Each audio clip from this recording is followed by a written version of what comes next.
में विधानसभा के उपचुनाव हो रहे हैं, तो उसमें प्रथम दृष्टया जो आने वाले 2027 में विधानसभा चुनाव है उसके रूपरेखा ये उपचुनाव निर्धारित करेगा।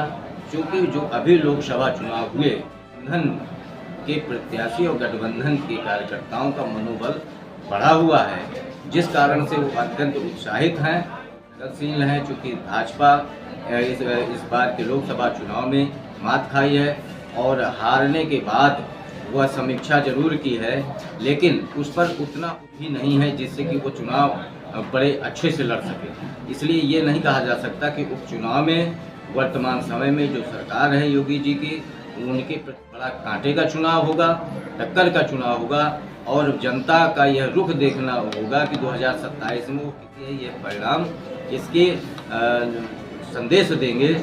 और उत्तर प्रदेश सरकार ने लोकसभा चुनाव के बाद इसीलिए जमीन में, धरातल में अपना कार्य तरीका बदल दिया है, एक्शन में आई है और जो भी योजना है सरकार की वो धरातल में पहुंचाने का प्रयास कर रहे हैं कि जो जनता हमसे अभी लोकसभा चुनाव में, जनता हमको विधानसभा चुनाव में फिर से कैसे जोड़ लें ताकि हमारी अगली 2027 में पुनः हमको जीत मिले। इसलिए उत्तर प्रदेश में उपचुनाव में, विधानसभा में ये कतई नहीं कहा जा सकता कि उत्तर प्रदेश में जो पदस्थ सरकार है वही जीतेगी। उपचुनाव में दोनों में भाजपा में अच्छी टक्कर होगी और चुनाव मज़ेदार होगा जो 2027 की नींव रखने वाला होगा। चुनाव होने वाले हैं, इसको लेकर अभी क्या है?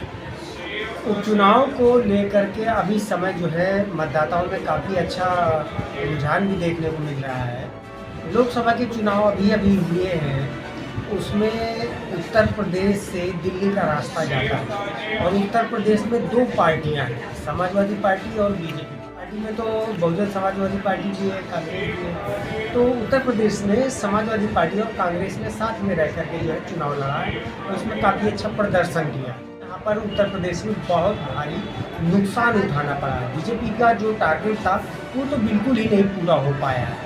सरकार किसी तरह बच रही है, चल रही है। देखिए कब तक सरकार में ज़्यादा दम नहीं रहती है। उपचुनाव को लेकर क्या करना चाहेंगे? उपचुनाव में तो देखिए ऐसा है, पार्टी और बीजेपी पार्टी बिल्कुल दोनों आमने सामने हैं। योगी की कानून व्यवस्था, समाजवादी पार्टी की ये देखने को मिल जाएगा।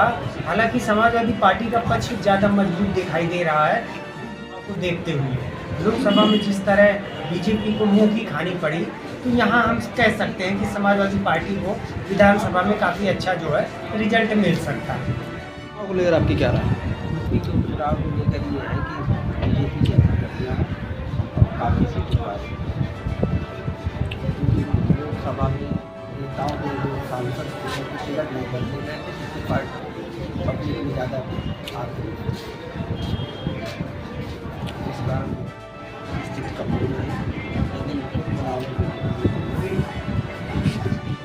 आगामी उत्तर प्रदेश में आगामी जो सीटों पर चुनाव हो रहा है, उपचुनाव, ये है कि भारतीय जनता पार्टी के द्वारा जिस तरह से प्रत्याशी उतारे गए और आम जनमानस में उनकी छवि, इसलिए जनता ने ऐसे प्रत्याशियों को नकारते हुए लोकसभा में अन्य दलों को, ईडी गठबंधन को उन्होंने जिताया। लेकिन सचेत है और जनता आगामी होने वाली 10-11 सीटों में पूरी भारतीय जनता पार्टी को जिताने का प्रयास करेगी और जीतेगी।